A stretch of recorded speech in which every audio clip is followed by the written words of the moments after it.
খোলের বিড়াল বেরিয়ে আসছে, ফাঁস হচ্ছে সব গোপন রহস্যের। এতদিন ইসরায়েল দাবি করে আসছিল তাদের আক্রমণে ইরানে ক্ষয়ক্ষতি বাড়ছে, তারা ইরানকে পরাজিত করেছে। এমনকি ট্রাম্প দাবি করে তাদের হামলায় ইরানের পারমাণবিক শক্তিও ধ্বংস হয়ে গেছে। কিন্তু ঘটনা কি আসলেই তাই? মোটেই না।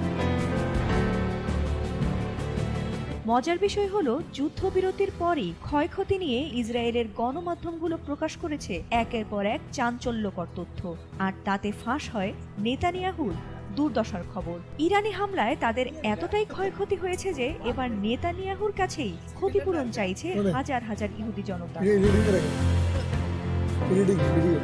টানা 12 দিনের সংঘাতের পর ইরান ও ইসরায়েলের মধ্যে যুদ্ধবিরতি কার্যকর হয়েছে। এর মাধ্যমে সংঘাতের আপাতত ইতি ঘটলেও ইরানের হামলায় হওয়া ব্যাপক ক্ষয়ক্ষতি ইসরায়েলের মাথা ব্যথার কারণ হয়ে দাঁড়িয়েছে। আর এই ক্ষতি